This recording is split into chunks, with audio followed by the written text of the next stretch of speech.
بسم اللہ الرحمن الرحیم۔ حضرت معاذ بن جبل رضی اللہ تعالیٰ عنہ بیان کرتے ہیں، ایک روز رسول اللہ صلی اللہ علیہ وآلہ وسلم ہمیں نماز فجر پڑھانے کے لیے تشریف نہ لائے۔ قریب تھا کہ ہم سورج طلوع ہونے کا مشاہدہ کر لیتے۔ پھر آپ بہت تیزی سے تشریف لائے، چنانچہ نماز کے لیے اقامت کہی گئی۔ رسول اللہ صلی اللہ علیہ وآلہ وسلم نے اختصار کے ساتھ نماز پڑھائی۔ پس جب آپ صلی اللہ علیہ وآلہ وسلم نے سلام پھیرا تو آواز بلند فرمایا، اپنی جگہوں پر ایسے ہی بیٹھے رہو۔ پھر آپ صلی اللہ علیہ وآلہ وسلم نے ہماری طرف متوجہ ہو کر فرمایا، میں ابھی تمہیں بتاتا ہوں کہ میں تمہیں نماز پڑھانے کے لیے کیوں نہیں آیا۔ میں رات کو بیدار ہوا، وضو کیا اور جس قدر مقدر میں تھا میں نے نماز پڑھی۔ مجھے نماز میں اونگ آنے لگی، حتیٰ کہ وہ مجھ پر غالب آ گئی۔ تب میں نے اپنے رب تبارک و تعالیٰ کو بہترین صورت میں دیکھا۔ چنانچہ اس نے فرمایا، محمد۔ میں نے عرض کیا، میرے رب، حاضر ہوں۔ فرمایا، فرشتے کس چیز کے بارے میں بحث و مباحثہ کر رہے ہیں؟ میں نے عرض کیا، میں نہیں جانتا۔ اللہ تعالیٰ نے 3 مرتبہ ایسے فرمایا۔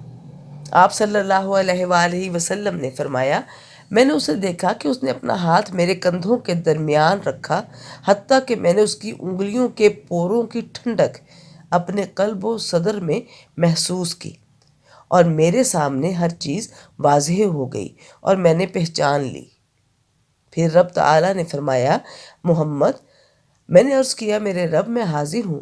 فرمایا، مقرب فرشتے کس چیز کے بارے میں بحث و مباحثہ کر رہے ہیں؟ میں نے عرض کیا، گناہ مٹا دینے والے اعمال کے بارے میں۔ فرمایا، وہ کیا ہے؟ میں نے عرض کیا، باجماعت نماز پڑھنے کے لیے چل کر جانا، نماز کے بعد مساجد میں بیٹھے رہنا، ناگواری کے باوجود اچھی طرح وضو کرنا۔ فرمایا، پھر وہ کس چیز کے بارے میں بحث کر رہے ہیں؟ میں نے عرض کیا، درجات کے بارے میں۔ فرمایا، وہ کیا ہے؟ میں نے عرض کیا، کھانا کھلانا، نرمی سے بات کرنا، اور جب لوگ سو رہے ہوں نماز یعنی تہجد پڑھنا۔ فرمایا، کچھ مانگ لیں؟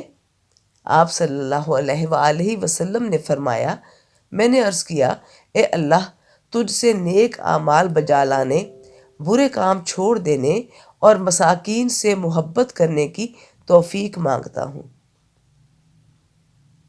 اور یہ کہ تو مجھے بخش دے اور مجھ پر رحم فرما، اور جب تو کسی قوم کو فتنے سے دوچار کرنا چاہے تو مجھے اس میں مبتلا کیے بغیر فوت کر دینا۔ میں تجھ سے تیری محبت، تجھ سے محبت کرنے والوں کی محبت اور ایسے عمل کی محبت کا سوال کرتا ہوں جو مجھے تیری محبت کے قریب کر دے۔ پھر رسول اللہ صلی اللہ علیہ وآلہ وسلم نے فرمایا، یہ خواب حق ہے، بس اسے یاد کرو اور پھر اسے دوسروں کو بتاؤ۔ صدق اللہ العظیم۔